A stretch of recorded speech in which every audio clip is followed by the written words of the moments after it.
মাননীয় উপদেষ্টাকে সামনে রেখে আমরা বলতে চাই, সোনার বাংলাদেশে 18 কোটির অধিক মানুষ বসবাস করছে। 14 কোটি মানুষ মুসলমান বলেই স্বীকৃতিপ্রাপ্ত। তারই মাঝে বর্তমান সময়ে 11 কোটি মানুষ সুফি গণনায় বিশ্বাসী। এই 11 কোটি মানুষকে বাদ দিয়ে কখনো সম্প্রীতির বাংলাদেশ গঠন করা সম্ভব হবে না।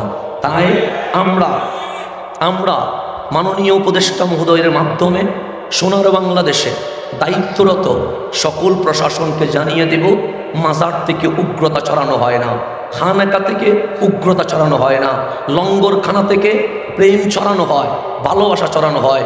ভালোবাসার স্থান ধ্বংস করে দেওয়া হলে বর্বরতা, উগ্রতা, জঙ্গিবাদের উত্থান হতে পারে।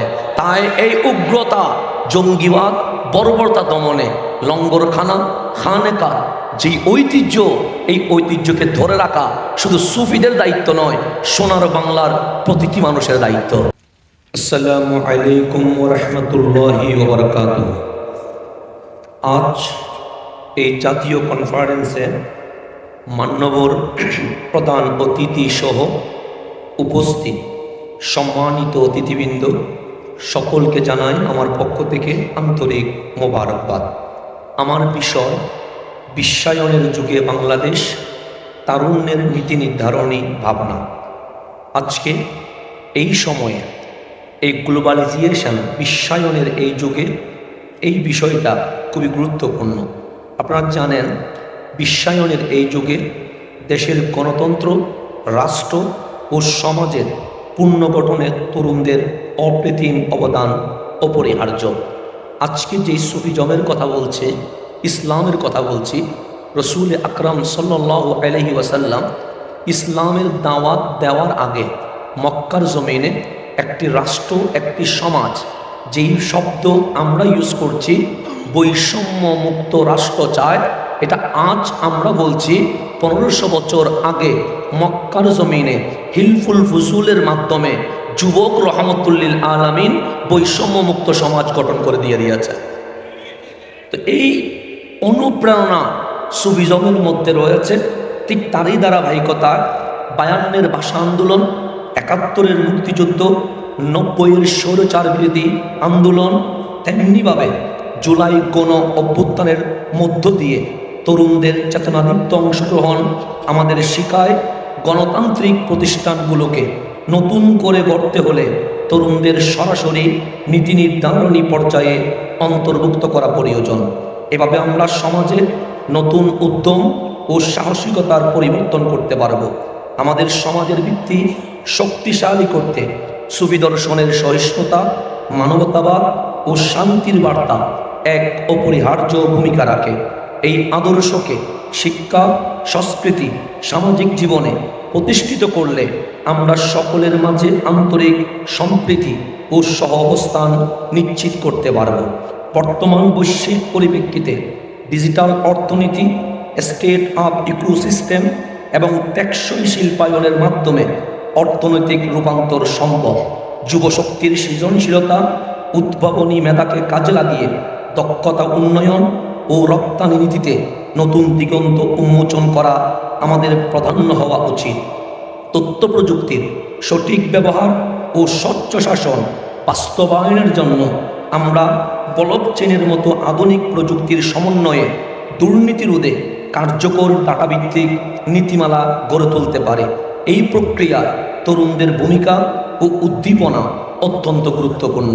শিক্ষা ব্যবস্থা ও ন্যায়ভিত্তিক সুযোগ সৃষ্টিতে কোটা সংস্কার আন্দোলনের শিক্ষাকে ভিত্তি করে আমূল পরিবর্তনের দাবি তোলা দরকার।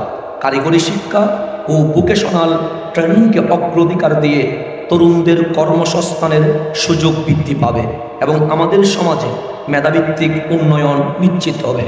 জলবায়ু সংকট মোকাবেলায় তরুণদের উদ্দীপনা ও নেতৃত্ব অপরিহার্য।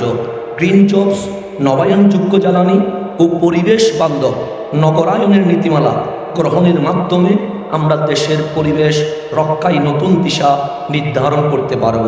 বিশ্বায়নের প্রভাবে যখন স্থানীয় সংস্কৃতি ও ঐতিহ্যের অস্তিত্বে প্রশ্ন উঠেছে, তখন আমাদের তরুণদের সৃজনশীল উদ্যোগের মাধ্যমে মিডিয়া, শিল্প ও শিক্ষাক্ষেত্রে স্থানীয় সংস্কৃতি ও সুফি ঐতিহ্য রক্ষায় বিশেষ ভূমিকা পালন করতে হবে।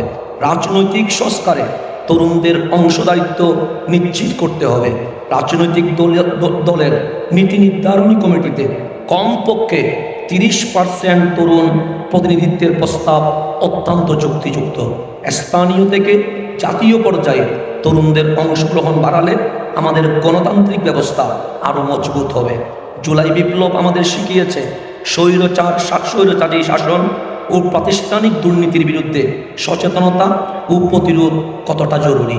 এই শিক্ষাকে তরুণ প্রজন্মের মাঝে ছড়িয়ে দিলে আমরা ভবিষ্যতের জন্য একটি সচেতন, একটি সচল, একটি দুর্নীতিমুক্ত সমাজ গঠন করতে পারব। অবশেষে আন্তর্জাতিক সহযোগিতা ও বৈশ্বিক তরুণ নেটওয়ার্কের সাথে সংযুক্ত হয়ে আমরা জ্ঞান, প্রযুক্তি ও নীতিমালা বিনিময়ের মাধ্যমে বাংলাদেশের অগ্রগতিকে ত্বরান্বিত করতে পারি। একসাথে মিলিত হলে আমরা নতুন যুগের স্বপ্নকে বাস্তবে রূপান্তরিত করার পথে এগিয়ে যাব। সম্মানিত অতিথিবৃন্দ, আজকে এই সম্মেলনে আমি যখন বাংলাদেশের তরুণ প্রজন্ম প্রযুক্তি, শিক্ষা এবং স্বচ্ছ শাসন নিয়ে আলোচনা করছি, তখন একান্তই মনে হচ্ছে আমাদের সমাজে ঐতিহ্য ও আধুনিকতার যে সংমিশ্রণ করতে হবে তার মূলে রয়েছে আধ্যাত্মিক ও মানবিক দৃষ্টিভঙ্গি। এই ছাড়া আমি বিশেষভাবে উল্লেখ করতে চাই বাংলাদেশের সুফিদের আবির্ভাব ও তাদের অবদানের কথা। বাংলাদেশের সুফিবাদ এসেছে আরব, মধ্য এশীয় সুফি সাধকদের আগমনের মাধ্যমে, যারা ইসলামের সত্যবার্তা প্রচার করে শুধু ধর্মীয় শিক্ষা প্রদান করেননি, তারা সমাজের নৈতিকতা, সহনশীলতা ও মানবিকতার আলো ছড়িয়ে দিয়ে সাধারণ মানুষের জীবনে এক নতুন দিশা স্থাপন করেছেন। তাদের প্রতিষ্ঠিত খানেকা, মাজার, লঙ্গরখানা কেবল ধর্মীয় শিক্ষার কেন্দ্র নয়, এগুলো সামাজিক সম্প্রীতি, মানব সেবা ও সাংস্কৃতিক ঐক্যের এক উজ্জ্বল প্রতীক। সেই জন্য এই সোনার বাংলাদেশে যদি অসাম্প্রদায়িক রাষ্ট্র চায়, সুফিদের খানেকা, মাজার, লঙ্গরখানা থেকে যে শিক্ষা বের হয়েছে সোনার বাংলায় সেই শিক্ষায় বাস্তবায়ন করতে হবে। এক সুফি আদর্শ সমাজে শান্তি, ন্যায় বিচার ও অন্তর্ভুক্তির বার্তা বহন করে, যা প্রতিদিনের জীবনে ও রাষ্ট্রের নীতি নির্ধারণে অপরিসীম প্রভাব ফেলছে। তাই আমাদের উচিত এই ঐতিহ্যকে সংরক্ষণ ও আধুনিকতার সাথে মেলাবন্ধন করে, যাতে বাংলাদেশ সমাজের প্রতিটি কোণে সুস্থ আধ্যাত্মিকতা ও মানবিকতার ছোঁয়া বিরাজ করে। আসুন আমরা সবাই মিলে তরুণ প্রজন্মের উদ্দীপনা ও সৃজনশীলতা দেশের নতুন দিনের সূচনা করি। আজ প্রধান অতিথি মাননীয় উপদেষ্টাকে সামনে রেখে আমরা বলতে চাই, সোনার বাংলাদেশে 18 কোটির অধিক মানুষ বসবাস করছে। 14 কোটি মানুষ মুসলমান বলেই স্বীকৃতিপ্রাপ্ত। তারই মাঝে বর্তমান সময়ে 11 কোটি মানুষ সুফি গণনায় বিশ্বাসী। এই 11 কোটি মানুষকে বাদ দিয়ে কখনো সম্প্রীতির বাংলাদেশ গঠন করা সম্ভব হবে না। তাই আমরা মাননীয় উপদেষ্টা মহোদয়ের মাধ্যমে সোনার বাংলাদেশে দায়িত্বরত সকল প্রশাসনকে জানিয়ে দেব, মাজার থেকে উগ্রতা ছড়ানো হয় না, খানেকা থেকে উগ্রতা ছড়ানো হয় না, লঙ্গরখানা থেকে প্রেম ছড়ানো হয়, ভালোবাসা ছড়ানো হয়। ভালোবাসার স্থান ধ্বংস করে দেওয়া হলে বর্বরতা, উগ্রতা, জঙ্গিবাদের উত্থান হতে পারে। তাই এই উগ্রতা, জঙ্গিবাদ, বর্বরতা দমনে লঙ্গরখানা, খানেকা যেই ঐতিহ্য, এই ঐতিহ্যকে ধরে রাখা শুধু সুফিদের দায়িত্ব নয়, সোনার বাংলার প্রতিটি মানুষের দায়িত্ব। আসসালামু আলাইকুম ওয়া রাহমাতুল্লাহি ওয়া বারাকাতুহু।